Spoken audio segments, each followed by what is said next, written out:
നരകത്തിന് മക്കളെ വിട്ടുകൊടുക്കില്ല എന്ന് പറഞ്ഞ് നരകത്തോട് പോരാടിക്കൊണ്ടിരിക്കുന്ന ഒരു അമ്മയുടെ വലിയ സംരക്ഷണം വേണ്ടാന്ന് വെച്ചിട്ട് നമ്മൾ എങ്ങനെയാണ് അമ്മയുടെ തിരുനാൾ ആഘോഷിക്കുന്നത്? ഇന്ന് അച്ഛൻ ആമുഖത്തില് ഇത് കർമ്മല മാതാവിന്റെ തിരുനാളാണ്, കർമ്മലോത്തിരിയം ധരിക്കുന്നവരുടെ തിരുനാളാണ്, കർമ്മല മക്കളുടെ തിരുനാളാണെന്ന് പറഞ്ഞപ്പോൾ ഓർമ്മയിൽ വന്ന കാര്യമാണ്. ഇതുപോലും വേണ്ടാന്ന് വെച്ചിട്ട് നമ്മൾ എങ്ങനെയാണ് ഈ അമ്മയുടെ തിരുനാൾ ആഘോഷിക്കാൻ പോണത്? അല്ലെങ്കിൽ എത്ര പേരുടെ കയ്യിൽ ജപമാല ഉണ്ടാവും? ശരിയാണ്, നമ്മുടെ മുതിർന്നവരുടെ കയ്യിലൊക്കെ ഉണ്ടാവും മക്കൾക്ക് വേണ്ടിയിട്ട് പ്രാർത്ഥിക്കാനൊക്കെ ആയിട്ട്. പക്ഷേ മക്കളുടെ കയ്യിൽ എത്ര പേരുടെ പോക്കറ്റിൽ കൊന്ത കയ്യിൽ പിടിക്കാനുള്ളതാ, അല്ലെങ്കിൽ പോക്കറ്റിലിടാനുള്ളതാ? കഴുത്തിലിട്ട് ആഭരണമായിട്ട് കൊണ്ട് നടക്കാനുള്ളതല്ല കഴുത്തിലിടേണ്ടത്, ഉത്തരീയമാണ്. മറന്നു പോകരുത്, എപ്പോഴും കാണണം.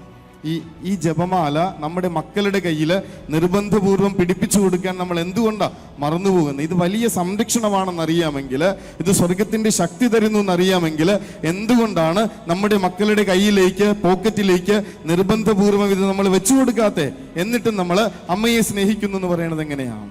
ഇപ്പോഴും ചോദിച്ചാൽ പകുതിയിലേറെ പേരുടെ കഴുത്തില് ഉത്തരീയം ഇല്ലെന്നുള്ളതൊരു സങ്കടമാണ്. അമ്മയെ നമ്മൾ ഗൗരവത്തിൽ എടുക്കുന്നേ ഇല്ലാന്ന്. തൻ്റെ മക്കളിൽ ഒരാളെ പോലും നരകത്തിന് വിട്ടുകൊടുക്കില്ല എന്നുള്ള ഒരു അമ്മയുടെ സ്നേഹശാഠ്യത്തിൻ്റെ ഒരു അടയാളമാണ് ഈ ഉത്തരീയം.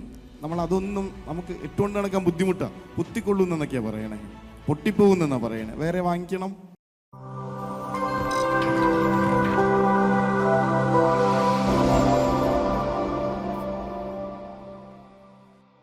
അമ്മയുടെ വില എന്താണെന്നറിയാത്ത മക്കൾക്ക് അമ്മയാരാണെന്ന് തിരിച്ചറിവ് കൊടുക്കുന്ന തിരുനാളാണ് ശരിക്കും പറഞ്ഞാൽ ഓഗസ്റ്റ് 15.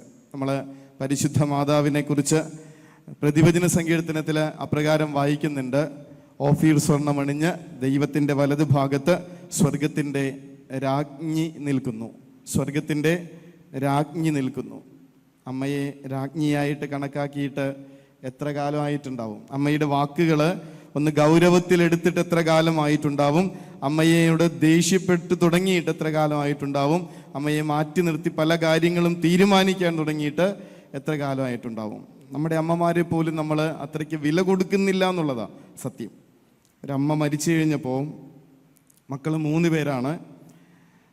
അതിനകത്ത് മൂത്തയാള് ഈ കൂട്ടിയിട്ടിരിക്കുന്ന വസ്ത്രങ്ങളെല്ലാം എടുത്ത് അലക്കാനായിട്ട് പോകുന്നുണ്ട്. പിറ്റേ ദിവസം എല്ലാവരും പോയി കഴിഞ്ഞു.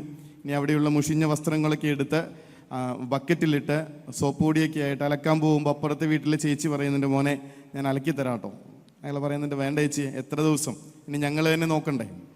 അയാൾ അവിടെ ചെന്നു. വസ്ത്രമൊക്കെ ഇങ്ങനെ തുണികളൊക്കെ കുതിരാനിട്ടു. കുറച്ച് കഴിഞ്ഞ് ഈ തുണിയെടുത്ത് അലക്കാനായിട്ട് കല്ലുമ്മേൽ ഇങ്ങനെ കുനിഞ്ഞു നിൽക്കുന്ന നേരത്താണ് ബുദ്ധിമുട്ട് അനുഭവപ്പെട്ടണേ. പെട്ടെന്ന് ഓർമ്മ വരുന്നുണ്ട്, അമ്മ ആശുപത്രിയിലാകുന്നതിന് മുന്നായിട്ട് ഞങ്ങളോട് 3 മക്കളോടും മാറി മാറി പറഞ്ഞിരുന്നതാണ്: ആരെങ്കിലും ഒരാൾ ഈ അലക്കുകല്ലൊന്നെടുത്ത് പൊക്കി വെച്ചതാണ്. ബുദ്ധിമുട്ടുണ്ട്. ആരെങ്കിലും ഒരാൾ ഈ അലക്കുകല്ലൊന്നെടുത്ത് പൊക്കി വെച്ചതാണ്. മൈൻഡ് ചെയ്തിട്ടില്ല. നമ്മുടെ അമ്മമാരെ എന്തുകൊണ്ടാണ് ഇങ്ങനെ വിലവയ്ക്കാത്തത്? അമ്മമാരുടെ കണ്ണീരിനെ എന്തുകൊണ്ടാണ് ഇത്രമാത്രം ഗൗരവത്തിലെടുക്കാത്തത്? എന്തുകൊണ്ടാണ് അമ്മ പറയണത് കേൾക്കാതെ തന്നിഷ്ടത്തിന് നടന്നു പോകുന്നത്? ഈ തിരുനാൾ നമ്മളോട് വെല്ലുവിളിക്കുന്ന കാര്യമാണ്. രാജ്ഞിയെ കണക്ക് കൊണ്ടു നടക്കേണ്ട ഒരാളെ നമ്മൾ ദാസിയെ കണക്ക് ഇങ്ങനെ മാറ്റി നിർത്തിയിരിക്കുകയാണ്. സ്വന്തം അമ്മമാരെ പോലും ഇങ്ങനെ ഒന്നും ഗൗരവത്തിലെടുക്കാൻ പറ്റാത്ത നമ്മൾ എങ്ങനെയാണ് പരിശുദ്ധ മാതാവിൻ്റെ തിരുനാൾ ഇത്ര സന്തോഷത്തോടെ ആഘോഷിക്കാൻ പറ്റണേ? അമ്മയെ ഗൗരവത്തിലെടുത്തിട്ടുണ്ടോ? കുറ്റപ്പെടുത്താൻ വന്നതല്ല അച്ഛൻ. പക്ഷേ ഈശോ ഇങ്ങനെ തൻ്റെ ജീവിതത്തിൽ എപ്പോഴും ഹൃദയത്തിൽ ഒരു ഓർമ്മയായി കൊണ്ടു നടന്നിരുന്ന മേരി എന്ന് പറയുന്ന പരിശുദ്ധ മാതാവിനെ നമ്മൾ ഗൗരവത്തിലെടുത്തിട്ടുണ്ടോ ഇല്ലയോ എന്നുള്ളത് കാര്യമായിട്ട് ഇങ്ങനെ ഒന്ന് അർത്ഥം കണ്ടുപിടിക്കേണ്ട ഒരു ചോദ്യമാണ്. തീർച്ചയായിട്ടും ഈ 2 വർഷം മുന്നേ അച്ഛൻ ഇവിടെ വന്ന് ഒരു വെല്ലുവിളിയൊക്കെ നടത്തി പോയതാണ്. ആരുടെയൊക്കെ കഴുത്തിൽ ഉത്തരീയമുണ്ടെന്നുള്ളതായിരുന്നു ചോദ്യം. ഇപ്പോഴും ചോദിച്ചാൽ പകുതിയിലേറെ പേരുടെ കഴുത്തിൽ ഉത്തരീയം ഇല്ലെന്നുള്ളതൊരു സങ്കടമാണ്. അമ്മയെ നമ്മൾ ഗൗരവത്തിൽ എടുക്കുന്നേ ഇല്ലാന്നേ. തൻ്റെ മക്കളിൽ ഒരാളെ പോലും നരകത്തിന് വിട്ടുകൊടുക്കില്ല എന്നുള്ള ഒരു അമ്മയുടെ സ്നേഹശാഠ്യത്തിൻ്റെ ഒരു അടയാളമാണ് ഈ ഉത്തരീയം. നമ്മൾ അതൊന്നും നമുക്ക് ഇട്ടുകൊണ്ട് നടക്കാൻ ബുദ്ധിമുട്ടാണ്. കുത്തിക്കൊള്ളുന്നെന്നൊക്കെയാണ് പറയണേ, പൊട്ടിപ്പോകുന്നെന്നാണ് പറയണേ. വേറെ വാങ്ങിക്കണം. പരിശുദ്ധ മാതാവിനെ എന്തെങ്കിലും ആവശ്യം വന്നാൽ അമ്മയെ എന്ന് വിളിക്കാനല്ലാതെ ഈ അമ്മയെക്കുറിച്ച് നമുക്ക് എന്തറിയാം? പെന്തക്കോസ്തുകാരെങ്കിലും ഒരാൾ വന്ന്, അല്ലെങ്കിൽ പുറത്തു നിന്നുള്ള പുതിയ പിള്ളേരാരെങ്കിലും വന്ന് അമ്മയെക്കുറിച്ചൊരു ചോദ്യം ചോദിച്ചാൽ തിരിച്ചുത്തരം പറയാനും പോലും പറയാൻ പറ്റാത്ത വിധത്തിൽ നമ്മൾ അമ്മയെക്കുറിച്ച് അജ്ഞരാണെങ്കിൽ ഈ അമ്മയെ നമ്മൾ ഗൗരവത്തിൽ എടുത്തിട്ടില്ല എന്നുള്ളത് തന്നെയല്ലേ സത്യം. എത്രയും ദയുള്ള മാതാവേ എന്നുള്ള പ്രാർത്ഥന എഴുതിയതാരാണെന്നറിയാവോ? പരിശുദ്ധ മറിയമേ തമ്പുരാന്റെ അമ്മേ എന്നുള്ള പ്രാർത്ഥന എപ്പോഴാണ് കൂട്ടിച്ചേർത്തതെന്നറിയാവോ? ക്രിസ്ത്യാനികളുടെ സഹായമേ എന്നുള്ള അപദാനം ലുത്തിനിയയിൽ ആരെ എന്തിനു കൂട്ടിച്ചേർത്തു? അഖണ്ഡ ജപമാല എപ്പോൾ തുടങ്ങി? പരിശുദ്ധ മാതാവിനെ കുറിച്ച് ഒരു കാര്യവും നമുക്കറിയില്ല. എന്നിട്ട് നമ്മൾ പറയും നമ്മൾ അമ്മയെ സ്നേഹിക്കണമെന്ന്. പുറത്തു നിന്ന് ഒരാൾ വന്ന് അമ്മ വെറും മുട്ടത്തോടാണെന്ന് പറഞ്ഞു കഴിയുമ്പോൾ നമ്മൾ പറയും ശരിയാണല്ലോ, അവർ പറഞ്ഞതിൽ എന്തൊക്കെയോ കാര്യമുണ്ടല്ലോ.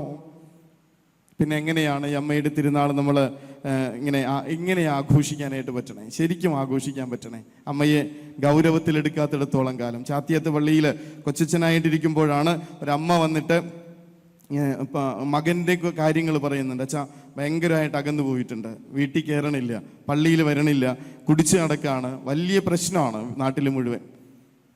ഞാൻ വന്ന് കാണണമെന്ന് ചോദിക്കും. നമ്മൾ ഈ യുവജനങ്ങളുടെ കാര്യമാണെങ്കിൽ ഒന്ന് ഇടപെടാൻ നോക്കാറുണ്ട്.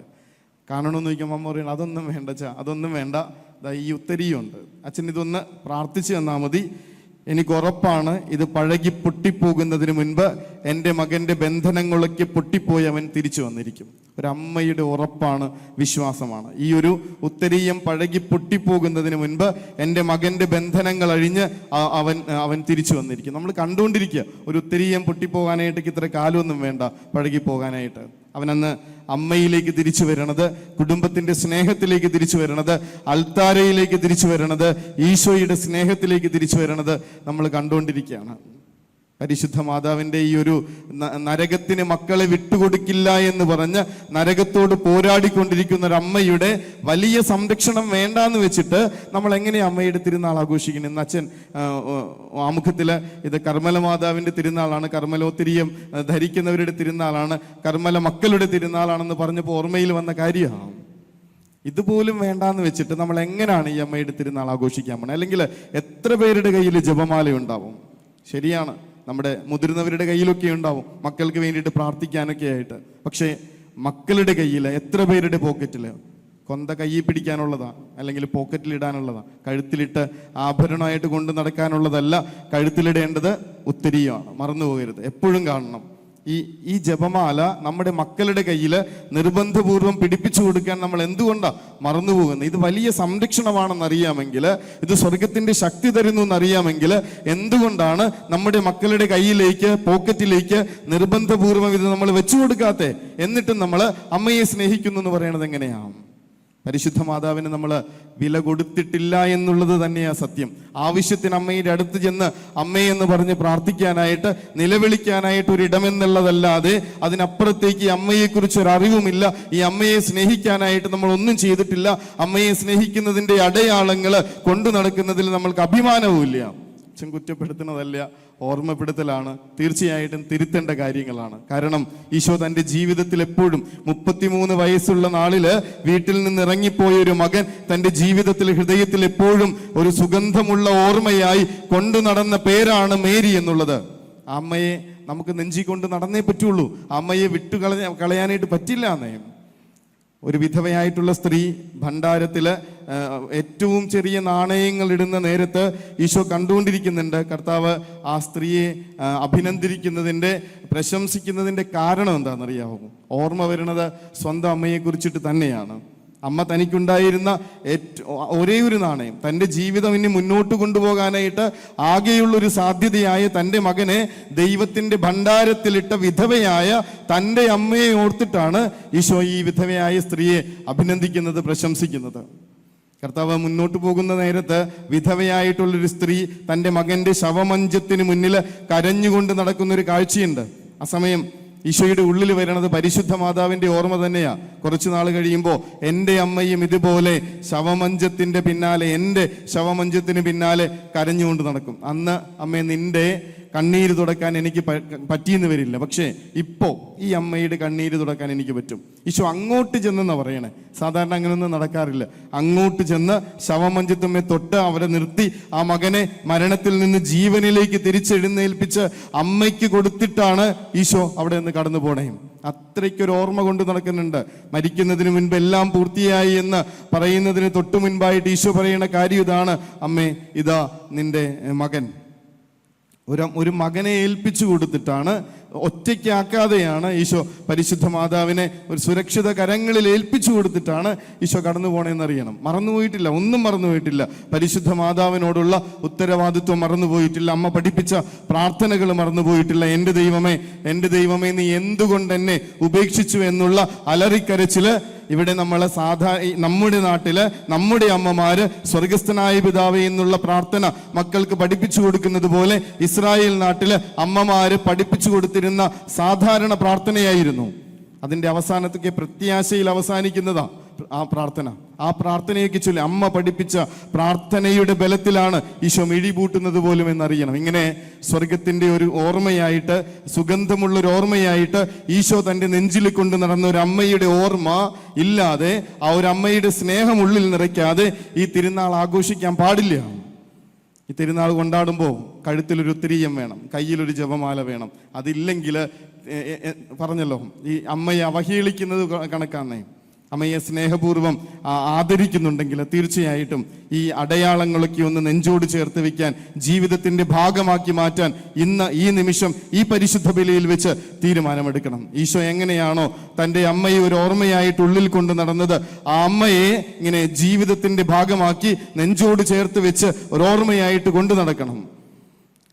പവിത്രൻ തിക്കുനിയുടെ കത്തുന്ന പച്ചമരങ്ങൾക്കിടയിൽ നിന്ന് പറയുന്ന ഒരു കവിതയുണ്ട്. അതിനകത്ത് അദ്ദേഹം എഴുതി വയ്ക്കുന്നുണ്ട്: തോരാത്ത മഴയുള്ള കർക്കിടകത്തിന്റെ ഓർമ്മയായി അമ്മ എന്നും എൻ്റെ ഉള്ളിലുണ്ട്. തോരാത്ത മഴയുള്ള കർക്കിടകത്തിന്റെ ഓർമ്മയായി അമ്മ എന്നും എൻ്റെ ഉള്ളിലുണ്ട്. ഇങ്ങനെയൊരു അമ്മ കൂടെയുണ്ടെന്നുള്ള ഓർമ്മപ്പെടുത്തൽ കൊടുക്കാനാണ് കർമ്മല മക്കളുടെ നിയോഗം എന്നറിയണം. തളർന്നു പോയവരെ, പ്രയാസപ്പെടുന്നവരെ, ഒറ്റയ്ക്കിരിക്കുന്നവരെ ചേർത്ത് പിടിച്ചിട്ട് പറയണം: നിങ്ങൾ ഒറ്റയ്ക്കല്ല, നിങ്ങൾക്കൊരമ്മയുണ്ട്.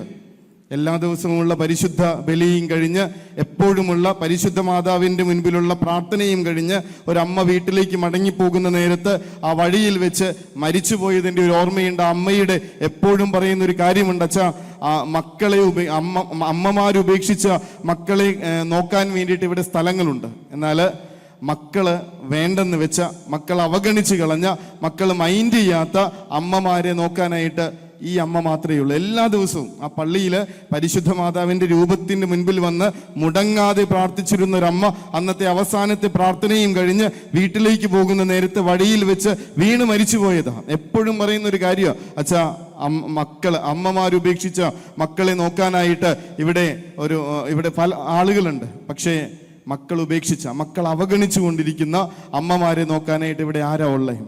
ഒരു എഴുത്തുകാരൻ തൻ്റെ അമ്മയെക്കുറിച്ച് എഴുതിയ ഒരു എഴുത്തുണ്ട്. ആള് ഇങ്ങനെ അലഞ്ഞു കിടക്കുന്ന ഒരാൾ. എഴുത്തുകാരുടെ പതിവുള്ളൊരു സ്വഭാവം, ഇറങ്ങിപ്പോവാറുണ്ട് വീട്ടിൽ നിന്നൊക്കെ. ഒരു ദിവസം ഇറങ്ങിപ്പോയിട്ട് കുറേ ദിവസമായിട്ട് വീട്ടിലേക്ക് വരണില്ല. ആ സമയത്ത് അമ്മയും പെങ്ങളും കൂടെ ഒരു ഷോപ്പിങ്ങിന് വേണ്ടിയിട്ടൊക്കെ പോകുന്നു. ഷോപ്പിംഗ് കഴിഞ്ഞ് തിരിച്ചു വരുന്ന വഴിയിൽ ഒരു നിയന്ത്രണം വിട്ട് വന്ന ഒരു ജീപ്പ് അവരെ ഇടിച്ചു തെറിപ്പിക്കുന്നു. ഭാഗ്യത്തിന് പെങ്ങൾക്കൊന്നും പറ്റുന്നില്ല. പക്ഷേ അമ്മ ഇങ്ങനെ കോമാവസ്ഥയിലാവുന്നുണ്ട്. കോമയിലായിപ്പോയ അമ്മയെ കാണാനായിട്ട് മകൻ എത്തിച്ചേരുന്നത് 5 ദിവസങ്ങൾക്ക് ശേഷം വിവരം അറിഞ്ഞിട്ട്. 5 ദിവസം കഴിഞ്ഞു, കോമയിൽ കിടക്കാം. ആശുപത്രിയിൽ വരുമ്പോൾ പരിചയമുള്ള ഒരു ഡോക്ടറുണ്ട്. ഡോക്ടറെ കണ്ട് കാര്യങ്ങൾ പറയുന്നു: എനിക്ക് അമ്മയെ ഒന്ന് കാണണം. ഡോക്ടർ പറയുന്നു: കണ്ടിട്ട് കാര്യമൊന്നുമില്ല, കോമയിലാണ്. കണ്ടിട്ട് കാര്യമില്ല, എന്നാലും അമ്മയല്ലേ, ഒന്ന് കാണണം. പെർമിഷൻ കിട്ടുന്നു, അകത്തി ചെല്ലുന്നു. ഇങ്ങനെ ഒരനക്കവും ഇല്ലാതെ കിടക്കുന്ന അമ്മയുടെ കൈ പിടിച്ചിട്ട് അയാളെ വിളിക്കുന്നുണ്ട്: അമ്മ. ചെറിയൊരു വിളിയാണ്, അമ്മ. അത്രയും നേരം ഒരനക്കവും ഇല്ലാതിരുന്ന അമ്മയുടെ മിഴികൾ അനക്കി തുറക്കുന്നു. പതിയെ അവര് കണ്ണു തുറക്കുന്നു. ഇങ്ങനെ ഒരൊറ്റ രാത്രി കൊണ്ട് ഒരാള് എല്ലാ പ്രയാസങ്ങളും മാറി വലിയ ആരോഗ്യത്തിലേക്കും മുറിയിലേക്കൊക്കെ മടങ്ങി വരുന്ന കാഴ്ചയാണ്. 3 ദിവസങ്ങളിൽ ഈ അമ്മയ്ക്ക് ഒരു പ്രശ്നങ്ങളും ഇല്ല. 3-ാമത്തെ ദിവസം അമ്മ മരിച്ചു പോവുകയും ചെയ്തു. അമ്മ മരിച്ച രാത്രിയിൽ അമ്മയുടെ മുറിയിൽ ചെന്നിരുന്ന് സ്വന്തം ഡയറിയിൽ ഈ മനുഷ്യൻ കുറിച്ചു വെക്കുന്നുണ്ട്: നമ്മൾ മക്കള് വിളിച്ചാല് അമ്മമാര് ഏത് ലോകത്ത് നിന്നാണെങ്കിലും വിളി കേൾക്കുന്നുണ്ടാവും. നമ്മൾ മക്കള് വിളിച്ചാല് അമ്മമാര് ഏത് ലോകത്ത് നിന്നാണെങ്കിലും വിളി കേൾക്കുന്നുണ്ടാവും. ഇത് ചുറ്റുമുള്ളവരോട് പറഞ്ഞു കൊടുക്കുക എന്നുള്ളതാണ് കർമ്മല മക്കളുടെ നിയോഗം. നിങ്ങൾക്കായിട്ട് ഒരമ്മയുണ്ട്. സ്വന്തം മകനെ ഇങ്ങനെ നിങ്ങളുടെ ജീവിതത്തിന്റെ സ്വാസ്ഥ്യത്തിനായി വിട്ടുതരുന്ന ഒരമ്മ. കാനായിലെ കല്യാണ വിരുന്നില് കർത്താവ് പറയുന്നുണ്ട്, എന്റെ സമയമായിട്ടില്ല അമ്മ, കുറച്ചു നേരം കൂടി നിനക്ക് എന്നെ കാണണമെങ്കിൽ ഇപ്പൊ എന്നെ ഇതിന് നിർബന്ധിക്കാതിരിക്കുക. പക്ഷേ ബലിക്കുഞ്ഞാടിന്റെ മുദ്രയുള്ള ഈ മകൻ തനിക്ക് വേണ്ടി മാത്രമുള്ളവനല്ല എന്ന് മനസ്സിലാക്കുകയും ഉറപ്പിക്കുകയും ചെയ്തൊരമ്മ നെഞ്ചു പറിച്ചു കൊടുക്കുന്ന വേദനയോടുകൂടെ സ്വന്തം മകനെ ബലിയായി മാറാൻ വിട്ടുകൊടുക്കുന്നത് അന്നത്തെ ആ ഒരു കാനായിലെ കുടുംബം അപമാനത്തിന്റെ ചുഴിയിൽ നിന്ന് കരകയറാൻ വേണ്ടിയിട്ട് തന്നെയാണ്. സ്വന്തം മകനെ ഇങ്ങനെ വിട്ടുകൊടുത്ത് അവന്റെ മുൻപിൽ നമുക്ക് വേണ്ടി മധ്യസ്ഥം യാചിച്ചുകൊണ്ട് നമ്മെ ബലപ്പെടുത്തി ചേർത്ത് പിടിക്കുന്ന ഒരു അമ്മയുണ്ടെന്ന്, ഏത് ലോകത്ത് നിന്നാണെങ്കിലും അമ്മ വിളി കേൾക്കുന്നുണ്ടാവുമെന്ന്, അമ്മ നമ്മളെ ചേർത്ത് പിടിക്കുമെന്ന്, ശക്തിപ്പെടുത്തുമെന്ന്, സംരക്ഷണം നൽകുമെന്ന് പറഞ്ഞു കൊടുക്കുക എന്നുള്ളത് തന്നെയാണ് കർമ്മല മക്കളുടെ നിയോഗമെന്ന് മറന്നു പോവാതിരിക്കണം.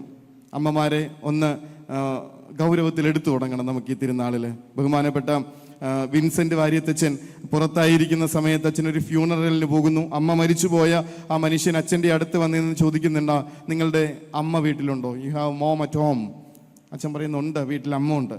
അങ്ങനെയാണെങ്കിൽ ഈ രാത്രിയിൽ അമ്മയൊന്ന് വിളിക്കണം, ഐ ലവ് യു എന്ന് പറയണം. കാരണം നഷ്ടപ്പെട്ടു പോയാൽ തിരിച്ചെടുക്കാൻ പറ്റാത്ത നഷ്ടമാണ്. അമ്മയെ വിളിക്കണം, ഐ ലവ് യു എന്ന് പറയണം. നഷ്ടപ്പെട്ടു പോയാൽ തിരിച്ചെടുക്കാൻ പറ്റാത്ത നഷ്ടമാണ്. ചെല്ലുമ്പോൾ ഇന്ന് രാത്രിയിൽ തിരിച്ചു ചെല്ലുമ്പോൾ അമ്മ ഉണ്ടെങ്കിൽ ഒന്ന് കെട്ടിപ്പിടിക്കണം, ഐ ലവ് യു എന്ന് പറയണം. അകലെയാണെങ്കിൽ ഫോൺ വിളിച്ചെങ്കിലും ചോദിക്കണം, അമ്മ സുഖമാണോ എന്ന്. അമ്മയുടെ വിശേഷങ്ങൾ അന്വേഷിക്കണം, അമ്മയോട് ഐ ലവ് യു പറയണം. മരിച്ചു പോയിട്ടുണ്ടെങ്കിൽ പോലും അമ്മയെ കണ്ണടച്ചൊന്ന് ധ്യാനിക്കണം. കാരണം നമ്മൾ മക്കളെ വിളിച്ചാൽ അമ്മമാര് ഏത് ലോകത്ത് നിന്നാണെങ്കിലും വിളി കേൾക്കുന്നുണ്ടാവും. അച്ഛന്മാരോടൊക്കെ പ്രത്യേകിച്ച് പറയേണ്ട കാര്യമൊന്നുമില്ല, അത്രയ്ക്ക് സ്നേഹിക്കുന്നവരമ്മമാരെയും. ഈ ഒരു ധ്യാനമൊക്കെ കഴിഞ്ഞിട്ട് ഒരു അച്ഛൻ്റെ അടുത്ത് വന്നിട്ട് ഒരു ചെറുപ്പക്കാരൻ പറയുന്നുണ്ട്, അച്ഛാ അമ്മ ഇതുവരെ ഞാൻ മനസ്സിലാക്കിയിട്ടുണ്ടായില്ല, ഇതുവരെ സ്നേഹിച്ചു തുടങ്ങിയിട്ടുണ്ടായില്ല. പക്ഷേ ഇന്ന് തുടങ്ങി ഞാൻ എൻ്റെ അമ്മയെ ഒരു രാജകുമാരിയെ പോലെ നോക്കിക്കോളാം അച്ഛാ. ഞാനൊരു ഓട്ടോറിക്ഷ ഡ്രൈവറാണ്, പക്ഷേ ഇന്ന് മുതൽ ഞാൻ എൻ്റെ അമ്മയെ ഒരു രാജകുമാരിയെ കണക്ക് നോക്കിക്കൊള്ളാം അച്ഛാ. സ്വർഗത്തിൻ്റെ വലതു ഭാഗത്ത് ഓഫീർ സ്വർണ്ണമണിഞ്ഞ് സ്വർഗത്തിൻ്റെ രാജ്ഞി നിൽക്കുന്നു. നമ്മുടെ അമ്മമാരും പരിശുദ്ധ മാതാവിനെ കണക്ക്, രാജ്ഞിമാരെ കണക്ക് കുടുംബത്തിൽ ഇങ്ങനെ സന്തോഷത്തോടുകൂടെ ജീവിക്കുന്നതിന് വേണ്ടി നിയോഗമാകുന്ന ഒരു നിമിത്തമാകുന്ന ഒരു തിരുനാളായി മാറട്ടെ ഇതെന്ന് സ്നേഹപൂർവ്വം പ്രാർത്ഥിക്കുകയാണ്. കൂടെയുള്ള അമ്മമാരെയും സ്വർഗത്തിലുള്ള അമ്മയെയും ഇത്തിരി ഗൗരവത്തിലെടുക്കാനായിട്ട് നമുക്ക് സാധിക്കട്ടെ എന്ന് സ്നേഹപൂർവ്വം പ്രാർത്ഥിക്കുന്നു.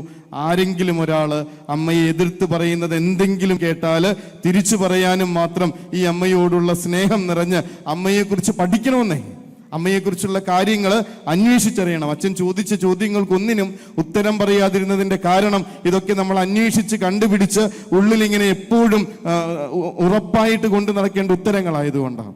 അമ്മയെക്കുറിച്ച് ആര് ചോദിച്ചാലും തിരിച്ചുത്തരം പറയാൻ പറ്റുന്ന വിധത്തിൽ അമ്മയെ അറിയണം, അമ്മയെ ആഴത്തിൽ സ്നേഹിക്കണം. അതിനുള്ള നിമിത്തമായി തിരുനാൾ മാറട്ടെ എന്ന് പ്രാർത്ഥിക്കുന്നു. നമ്മുടെ വീടുകളിലായിരിക്കുന്ന അമ്മമാരുടെ കണ്ണു നിറയാതെ രാജ്ഞിമാരെ കണക്ക് അവർക്ക് സ്ഥാനം നൽകണം, അവരെ ചേർത്ത് പിടിക്കണം, അവരുടെ വാക്കുകൾ ഗൗരവത്തിലെടുക്കണം. ഈ തിരുനാൾ അമ്മമാരുടെ ആശീർവാദം കൊണ്ട് കുടുംബങ്ങൾ നിറയുന്ന, മക്കളുടെ ജീവിതങ്ങളിൽ അമ്മമാരുടെ ആശീർവാദം നിറയുന്ന തിരുനാളായി മാറട്ടെ എന്നൊരിക്കൽ കൂടെ പ്രാർത്ഥിക്കുന്നു. തിരുനാളിൻ്റെ എല്ലാ മംഗളങ്ങളും പരിശുദ്ധ മാതാവ് വഴി എല്ലാവർക്കും നേരുന്നു. ഈശോ അനുഗ്രഹിക്കട്ടെ.